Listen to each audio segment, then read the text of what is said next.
Magandang araw mga kaibigan, shout out po sa mga taga-suporta at bumubuo ng Kalingap Rab at shout out sa ating mga idolo at tambalang Carla at Jomar Carl.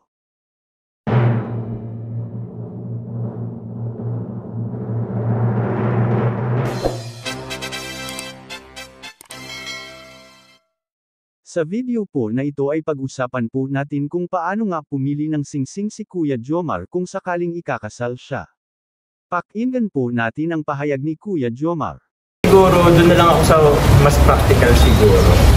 Kung ikaw, di bali, kung ikaw ang magbibigay ng singsing, anong klaseng singsing ang magbibigay? Kung ako magbibigay ng singsing, siguro hindi man yun yung saktong ano lang, hindi man yung pinakamahal, parang gano'n. Siguro may price lang din ng ano, medyo price din ng konti, pero hindi gano'n parang gusto mo rin special, pero siyempre, sok sa budget mo, kasi pinagtrabahuhan mo naman. Sok sa budget, Ayon kay Kuya Jomar, mas gusto niya ng praktikal, di masyadong mamahalin pero may value naman.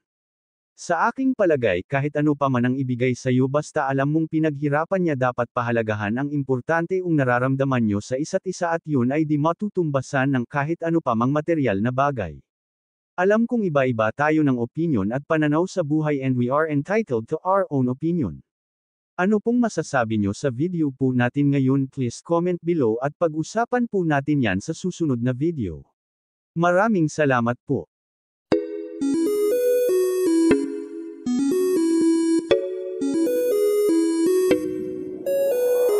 Di na mapigilan ng sariling mapaibig sa iyo. Ano ba to? Gusto ka laging nakikita ng mga dalawang mata ko. Baliw sa'yo, oo.